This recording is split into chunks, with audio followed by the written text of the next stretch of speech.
ونصلي ونسلم على رسوله الكريم أما بعد. قال الله تبارك وتعالى: أعوذ بالله من الشيطان الرجيم. بسم الله الرحمن الرحيم. تعاونوا على البر والتقوى ولا تعاونوا على الإثم والعدوان واتقوا الله. وقال رسول الله صلى الله تعالى عليه وسلم: خير الناس من ينفع الناس، أو كما قال رسول الله صلى الله عليه وسلم. اللهم صل على سيدنا محمد النبي الأمي وعلى آله وسلم تسليما.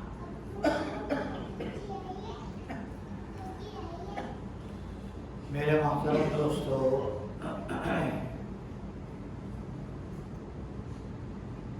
انسانی معاشرہ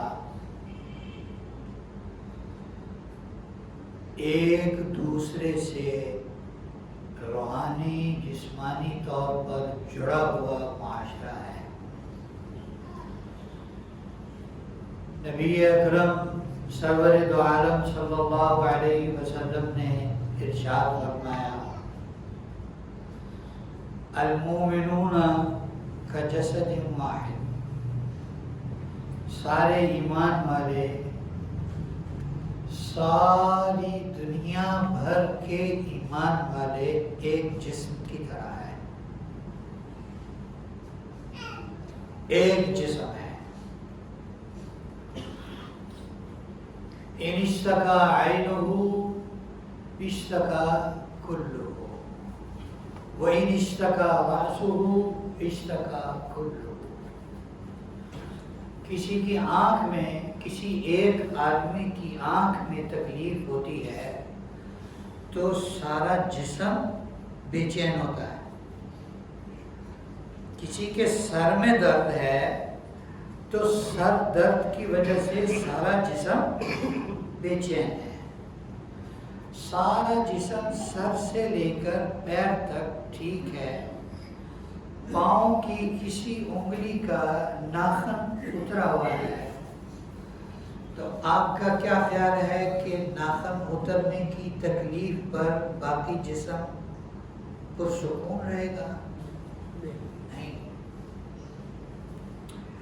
پورا جسم بے چین ہے، پورا جسم تڑپتا ہے، پورا جسم کرب و بلا میں ہوتا ہے اور پورا جسم کروٹیں لیتا ہے. اسے کسی پل چین، سکون، راحت، اطمینان نہیں ہوتا. یہ انسانی معاشرہ ہے. اور حضور نبی کریم صلی اللہ علیہ وسلم نے اس کو سب سے بہترین پیرائے میں بتا دیا کہ تم سب ایک جسم کی مانند ہو. تم سب مسلمان ایمان والے، تم سب کیا ہو؟ ایک جسم ہو. اور اب ایک جسم ہے تو ایک مسلمان امریکہ میں بستا ہے، افریقہ میں بستا ہے، یا دور دراز کے کسی ملک اور علاقے میں بستا ہے. ہمیں اس کی تکلیف محسوس ہونی چاہیے. یہ ایمان کا تقاضا ہے. ہمیں اس کی تکلیف محسوس ہونی چاہیے. یہ ایمان کا تقاضا ہے. اللہ رب العزت ارشاد فرماتے ہیں، حدیث قدسی ہے اور بڑی، بہت بڑی بات اور بڑی زبردست بات ارشاد فرمائی: واللہ فی کون فی عون العبد، واللہ فی عون العبد ما کان العبد فی عون اخیہ. جب تک بندہ اپنے کسی بھی بھائی کی مدد کرتا ہے، مدد کرتا رہتا ہے، اللہ اس کی مدد کرتے رہتے ہیں. کتنی بڑی بات ہے. واللہ فی عون العبد ما کان العبد فی عون اخیہ. اللہ اس وقت تک اپنے بندے کی مدد کرتے رہتے ہیں جب تک وہ بندہ اپنے کسی ایمان والے بھائی کی مدد کرتا رہتا ہے.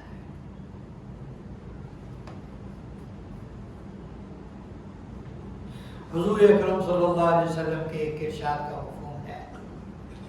آپ نے فرمایا جس نے دنیا میں کسی مسلمان کا ایک دکھ دور کیا اللہ اس پر سے قیامت کے دن ایک دکھ دور کر دیں گے. اللہ اس سے قیامت کے دن ایک دکھ دور کر دیں گے. آج کی دنیا نفسانیت سے بھری ہوئی ہے. نفسانیت، بس مجھے اپنی فکر ہے، بھئی میرا کام چلنا چاہیے، باقی جائیں باڑ میں. اس نفسا نفسی کے دور میں بھی کچھ پاک نفوس ایسے ہیں جو کہ اس تنگی، اس مہنگائی، اس نفسا نفسی اور نفسانیت کے دور میں بھی اپنی جیب ہلکی کر کے اپنا پیٹ کاٹ کے دوسروں کو پیش کر رہے ہیں. آج کے دور میں بھی ایسے لوگ ہیں اور انہی کی وجہ سے قیامت نہیں آ رہی. جب ایسے لوگ سب چلے جائیں گے نا، پھر دنیا کا یہ نقشہ نہیں رہے گا. دنیا کا یہ نقشہ نہیں ہوگا. صحابہ کرام کے ہاں دوسروں کے کام آنے کا کتنا ٹرینڈ تھا، کتنی ان کی عادت تھی. یہ حضرت عمر رضی اللہ تعالی عنہ کتنے بڑے آدمی ہیں. اللہ رب العزت سے حضور اکرم صلی اللہ علیہ وسلم نے انہیں مانگا. آپ اندازہ لگا سکتے ہیں اس شخص کی کوالٹی کا جس کو اللہ کے محبوب اللہ سے مانگے. دو آدمیوں کے نام لیے نا حضور صلی اللہ علیہ وسلم نے دعا میں، عمر بن خطاب یا عامر بن ہشام. ابو جہل کا اصل نام عامر بن ہشام. دو آدمیوں کے نام لیے کہ یہ دو آدمی بہت کوالٹی والے ہیں، یہ دو آدمی بہت زبردست ہیں. اور اللہ کی نظر انتخاب کس پر ہوئی؟ سیدنا عمر بن خطاب رضی اللہ تعالی عنہ پر. تو آپ ان کی کوالٹی اسی سے چیک کر لیں. اب جب اللہ کی ان پر نظر انتخاب ہو گئی تو دنیا کی کسی کسوٹی پر انہیں تولنے کی ضرورت نہیں ہے. رات کو گشت کرنا حضرت عمر کا، دن کو گشت کرنا حضرت عمر کا معمول تھا.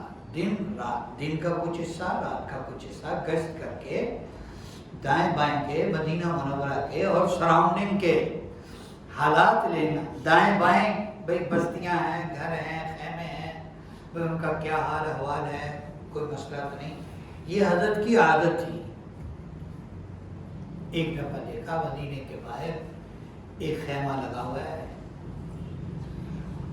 اور ایک آدمی وہاں نظر آ رہا ہے. اس سے پوچھا بھائی صاحب کیا بات ہے، اس وقت رات کو تم یہاں خیمہ لگا کے بیٹھے ہو، خیریت تو ہے؟ خیریت تو ہے؟ اور جا یار پر کام کر، تجھے کیا ہے؟ ہمارا کام نہیں ہے، بتا دو، کوئی بات نہیں ہے، بتا دو. اور یار اپنا کام کر تو، تجھے کیا ہے؟ حضرت عمر رضی اللہ تعالیٰ عنہ پھر ارشاد فرمایا ہے بھائی بتا دو، چلو ہم تمہارے کسی کام آ جائیں گے. اس نے کہا کہ اور اس کے ساتھ بات چیت کر رہے ہیں اور اندر سے تکلیف کی وجہ سے، خیمے کے اندر سے تکلیف کی وجہ سے کسی کی کراہنے کی بھی آوازیں باہر آ رہی ہیں۔ حضرت عمر نے فرمایا یہ کوئی معاملہ ٹھیک نہیں ہے، بتاؤ کیا مسئلہ ہے؟ ہم یہاں کے رہنے والے ہیں، ہم تمہارے ساتھ کوئی معاملت ہے، تمہاری ہیلپ کریں گے، تمہارا دکھ درد بانٹیں گے۔ انہوں نے کہا بھائی میری اہلیہ ہے اندر اور بچے کی ولادت کا وقت قریب ہے، اور ہمارے پاس کوئی ساز و سامان نہیں ہے، کوئی چارہ نہیں ہے، یہاں آئے تھے، رات پڑ گئی تو مدینے کے باہر ہی ٹھہر گئے، بھی صبح جائیں گے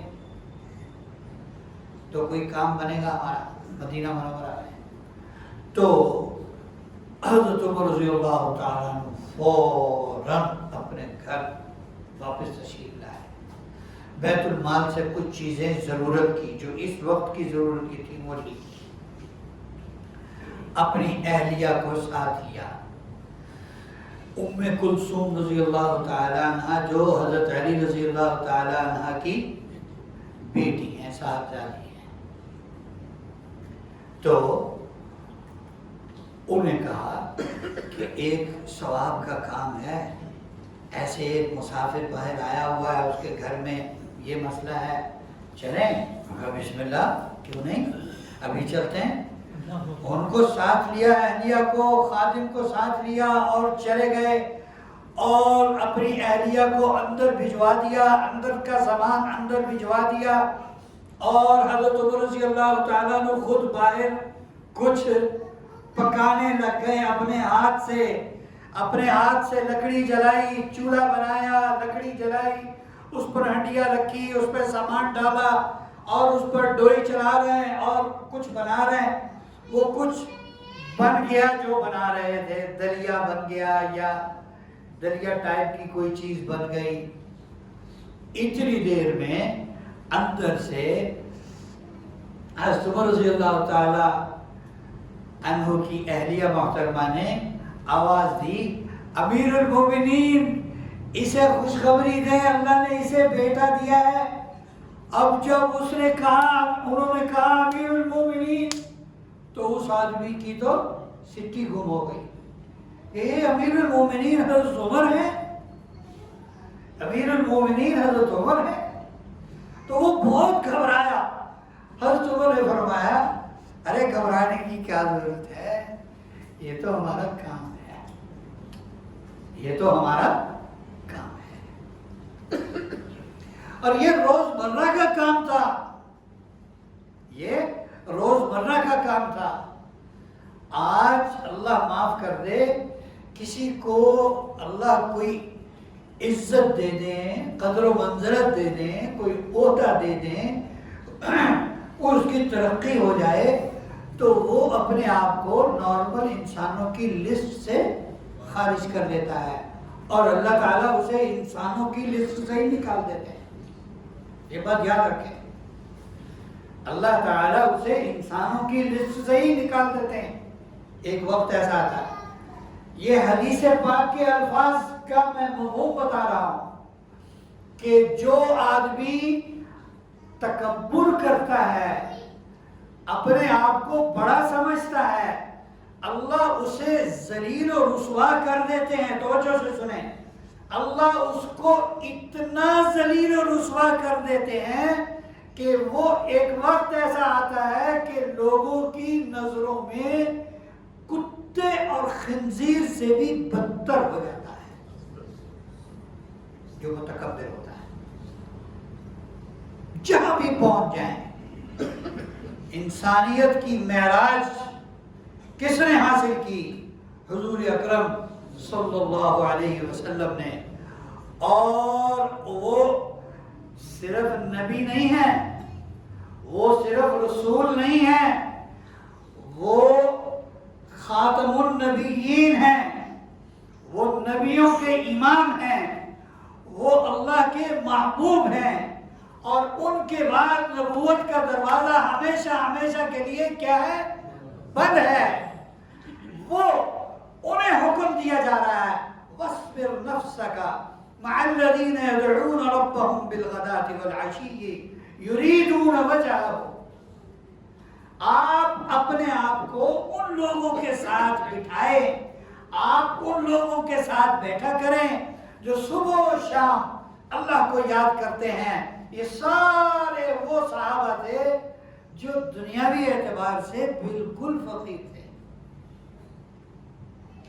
کہ ان کا مقصد اللہ کی رضا حاصل کرنے کے علاوہ اور کچھ ہے ہی نہیں۔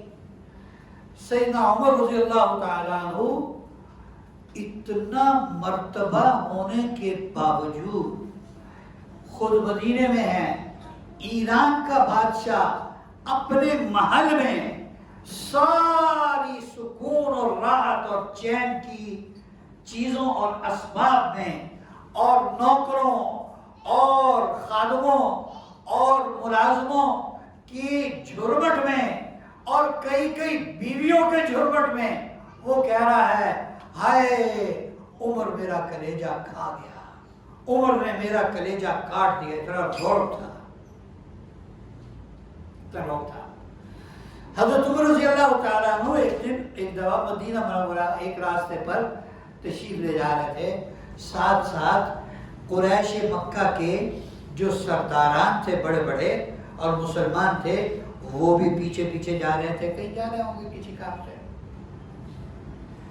تو ایک خاتون بوڑھی انہوں نے آواز دی، ادھر آؤ، بڑے جو رعب سے بولا، ادھر آؤ۔ حضرت عمر رضی اللہ تعالیٰ عنہ سارے سرداروں کو چھوڑ کر اس بڑھیا عورت کے پاس چلے گئے۔ وہ بہت بوڑھی تھی، بہت ضعیفہ تھی، تو حضرت عمر رضی اللہ تعالیٰ عنہ نے ان کے کندھے پکڑے، کندھوں سے ان کو سہارا دیا اور سر جھکا کے کان ان کے منہ کے قریب کر کے کتنی لمبی بات سنی۔ اور جو راوی جو صحابی یہ واقعہ بیان کرتے ہیں وہ کہتے ہیں میں دیکھ رہا تھا، میں حیران ہو رہا تھا کہ حضرت عمر امیر المومنین جن کا اتنا رعب اور دبدبہ، اور یہ عورت حضرت عمر کو ڈانٹ بھی رہی ہے، اور پہلے اتنے رعب سے ان کو بلایا ادھر آؤ، اور پھر حضرت عمر تشریف لے گئے، پھر حضرت عمر نے اس کو کندھوں سے سہارا دیا اور پھر جھک کے اس کے منہ کے قریب اپنا کان کر کے اس کی بات سنی اور اس کی ڈانٹ بھی کھائی، اور پھر وہ چلی گئی۔ تو یہ واقعہ دیکھنے والوں میں سے ایک نے کہا، امیر المومنین آج تو میں نے عجیب بات دیکھی، اس سے پہلے تو ایسا میں نے کبھی دیکھا ہی نہیں تھا۔ یہ عورت کون تھی؟ آپ کو یہ ڈانٹ بھی نہیں تھی، آپ نے جھک کر اس کی بات سنی۔ حضرت عمر رضی اللہ تعالیٰ عنہ کے چہرے پر جلال آ گیا اور فرمایا، تو جانتا نہیں کہ یہ عورت کون ہے؟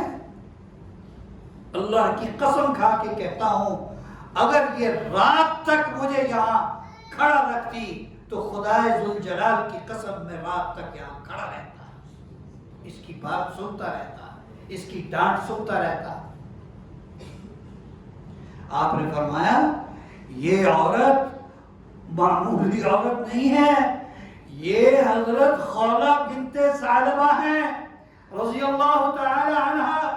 یہ وہ عورت ہے جو حضور کے پاس اپنے خاوند کا جھگڑا لے کر آئی تھی، اور اللہ نے 7 آسمانوں کے اوپر ان کا جھگڑا سنا اور وہاں تک ان کی بات اور شکایت پہنچی، اور پھر اللہ کی طرف سے ان کے حق میں وحی آئی، قد سمع اللہ قول التي تجادلك في زوجها وتشتكي الى الله والله يسمع تحاوركما ان اللہ سمیع بصیر۔ یہ وہ عورت ہے، کوئی معمولی عورت نہیں ہے۔ تو صحابہ اکرام میں عام عادت تھی۔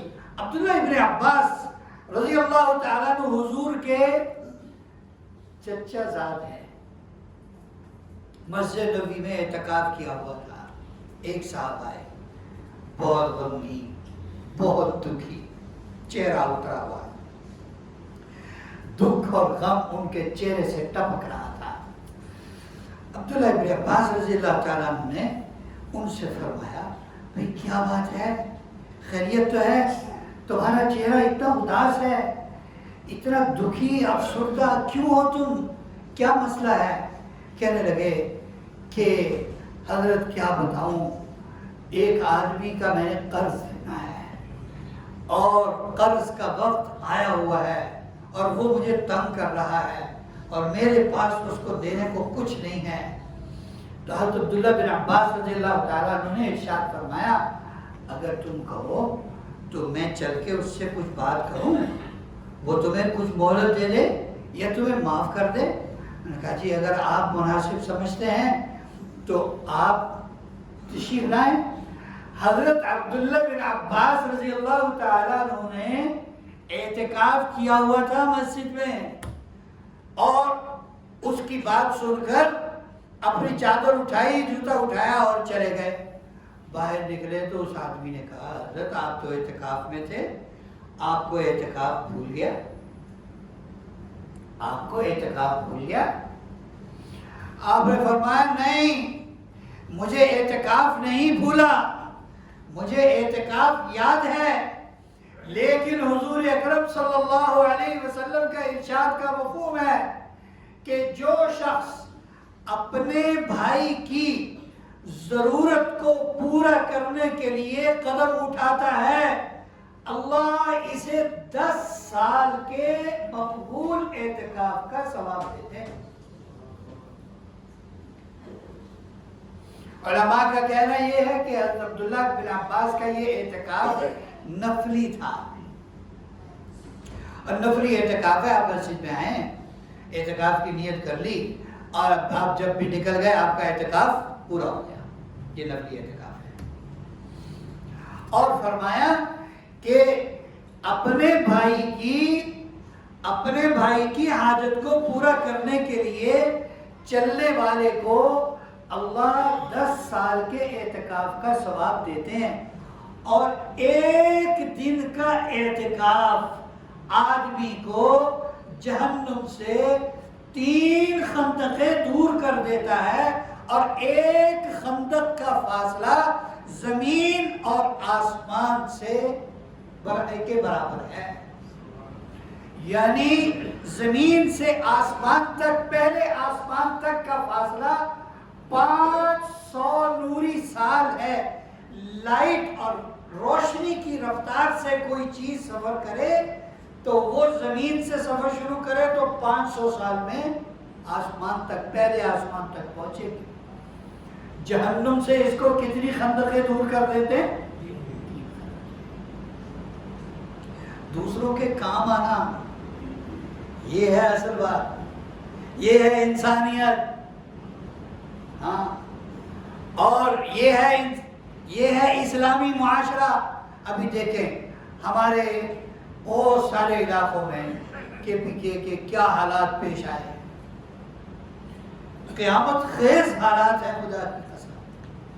ایک گھر کے، ایک خاندان کے 18 افراد، ایک خاندان کی ساری خواتین اور بچے اس سیلاب میں بہہ گئے، اور کسی کی لاش نہیں ملی، کیونکہ کچھ لاشیں مل گئیں، کچھ نہیں ملی، کچھ کو تلاش کر رہے ہیں، کیا کر رہے ہیں۔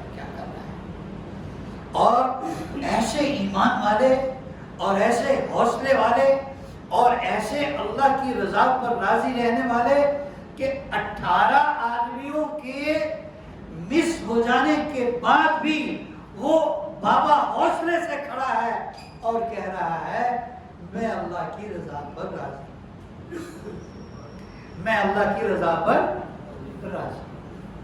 اللہ کا یہ فیصلہ تھا۔ میرے محترم دوستو، پہلی بات تو یہ ہے کہ یہ ہمارے پورے ملک کے لیے، عالم اسلام کے لیے ایک الارمنگ سچویشن ہے۔ ہمیں اللہ تعالیٰ الرٹ کر رہے ہیں، یہ اللہ کی ناراضگی کے فیصلے ہیں، اور اگر بارش وہاں ہو سکتی ہے اور وہاں سیلاب آ سکتا ہے تو کیا خیال ہے ہمارے یہاں کو بندوبست ہے؟ کیوں جی؟ ہمارے یہاں کو بندوبست ہے بچنے کا؟ خدا نخواستہ اللہ کی ناراضگی کا کوئی فیصلہ ہم پر آ گیا تو یقین کریں ہمارے پاس بچاؤ کی کوئی صورت نہیں۔ اس سے بہتر ہے پہلے ہی توبہ کریں، استغفار کریں، رو رو کے اللہ سے معافی مانگیں، اور اس کے بعد ہم ان مصیبت زدہ لوگوں کے کام آئیں۔ اور وہ عزت والے لوگ ہیں، وہ غیرت والے لوگ ہیں، وہ شرم و حیا والے لوگ ہیں، اور ان کے اندر احساس ہے، ان کی مہمان نوازی سے کوئی آگے نہیں بڑھ سکتا، ان کی مہمان نوازی سے کوئی آگے نہیں بڑھ سکتا۔ ان علاقے والوں، ہم نے ان کو فزیکلی دیکھا ہوا ہے تشکیلوں کے اندر کہ وہ تو مہمان کے آگے ایسے ہے جیسے بچ جاتے ہیں کہ اس کو اپنی جان بھی پکا کے کھلا دیں، اس کے اوپر اپنی جان قربان کر دیں، وہ لوگ ہیں۔ اور آج ان کا سب کچھ پانی میں بہہ گیا، تو سب سے زیادہ ضرورت وہاں پر اس وقت وہاں بہت ساری چیزیں پہنچ گئیں۔ اللہ کا کروڑ شکر ہے کہ ہمارے ہاں احساس کرنے والے لوگ ہیں۔ پنجاب سے بھی گئے، فیصل آباد سے لوگ گئے، راول پنڈی اسلام آباد سے گئے، کراچی سے لوگ گئے، وہاں لاہور سے گئے، بہت سارے لوگ وہاں ماشاءاللہ پہنچ رہے ہیں، بہت ساری چیزیں پہنچ گئی۔ لیکن جو ہم نے پتہ کیا ان کو اس وقت سب سے زیادہ ضرورت اس چیز کی ہے، سردی قریب ہے، اس سے پہلے ان کے گھر ریپیئر ہو جائیں سب کے۔ یہ نہیں ہے، معاف کرنا، یہ نہیں ہے ہم اپنے پرانے کپڑے، ہم اپنے پرانے کمبل، ہم اپنی بدبودار رضائیاں لحاظ نکال کے سارے باہر بھیج دیں۔ ایسا نہ کیا کریں، یہ ہمارا ان کو دینا نہیں ہے، یہ ہم کس کو دے رہے ہیں؟ یہ ہم اللہ کو دے رہے ہیں، یہ ہم اللہ کو دے رہے ہیں، اور جو ہم اللہ کو دیں گے اللہ پلٹا کے ہمیں وہی واپس کریں گے، جو ہم اللہ کو دیں گے وہی اللہ پلٹا کے ہم واپس کریں گے۔ اس لیے ان کو ضرورت ہے کیش کی، اس کے لیے بہت سارے ادارے بنے ہوئے ہیں، ان کسی معتمد ادارے کا پتہ لگائیں، ان کا اکاؤنٹ لیں اور وہاں پیسے ان کو بھجوا دیں اور ان کو میسج کر دیں یہ پیسے عطیہ ہیں، یہ صدقہ ہے، یہ زکوٰۃ ہے، یہ عصمت میں ہے، یہ عصمت میں ہے، یہ عصمت میں ہے، جو کچھ بھی ہے ان کو بھیجیں۔ اور لازمی جس کو اللہ نے توفیق دی ہے وہ لازمی اس کے لیے کچھ کرے، اپنے اوپر تھوڑی سی مشکل ڈال کے ان کے لیے کچھ کریں، ان کی مشکل میں کام آئے۔ صدقہ بلا کو ٹالتا ہے، صدقہ بلا کو ٹالتا ہے۔ ان پر آ گئی، ہم صدقہ کریں گے، ان پر خرچ کریں گے، اللہ ہم سے مصیبت ٹال دیں گے، ہمارے اوپر سے دنیا آخرت کی مصیبتیں ٹل جائیں۔ تو بھائی اس کے لیے اگر بہت سارے ادارے ہیں، اب تو بہت عام ہو گئی بات سوشل میڈیا پر بھی ادھر ادھر بھی کہ فلاں ادارہ کام کر رہا ہے، فلاں ادارہ کام کر رہا ہے، فلاں ادارہ کام کر رہا ہے۔ اگر کسی کو کوئی راستہ نہیں ملتا تو ہمارے تعلق میں بہت سارے لوگ ہیں، 5-6 سے زیادہ لوگ، اور جو معتمد لوگ ہیں وہ ہمارے رابطے میں ہیں۔ اگر کوئی ہمارے ذریعے سے وہاں پہنچانا چاہے ہم انشاءاللہ آپ کی پوری خدمت کریں گے اور پوری امانت اور دیانت کے ساتھ وہاں چیز پہنچائیں گے۔ لیکن میں نے عرض کر دیا کہ جو گھریلو چیزیں ہیں اس کی ان کو ضرورت نہیں ہے، ان کے گھر ہی نہیں رہے، وہ چیزیں کہاں رکھیں گے؟ وہ خود کہہ رہے ہیں کہ یہ آپ اتنا راشن لے آئے ہیں، یہ تو ضرورت سے زیادہ، یہ جہاں ضائع ہوگا، سامان ہے، سامان گھریلو سامان ہم جب تک ہمارے گھر نہیں بنیں گے ہم سامان کہاں رکھیں گے؟ پہلے ہمارے گھر بننے چاہیے، اس کے بعد گھر میں سامان رکھنے کی جگہ بنے گی، پھر سامان آئے گا۔ یہ تو سیکنڈری چیز ہے، سب سے پہلے کیا ہے؟ ان کو ہم کیش بھیجیں تاکہ وہ اپنے گھر ٹھیک ٹھاک کریں اور اپنے سر چھپائیں، اور آنے والی سردی میں خدا ان کی حفاظت فرمائے. وہاں سردی بھی بہت ہوتی ہے, برف باری بھی ہوتی ہے. اس لیے سارے بھائی ان کے لیے پہلے نمبر پر تو سب دعا کریں, اللہ ان کے ساتھ عافیت والا معاملہ فرمائے, اور اللہ ہمارے ساتھ بھی عافیت والا معاملہ فرمائے. عافیت کے ساتھ ہی اللہ ہم سب کو معاف کر دے, اللہ ان کو بھی معاف کر دے, اور ان کی جو ان پر جو تباہی آئی ہے اللہ ان کے سارے نقصان کو اپنے خزانہ جیب سے ان کی عزت نفس کے ساتھ اللہ پورا کر دے. اللہ ہم سب کو اس پر عمل کی توفیق عطا فرمائے.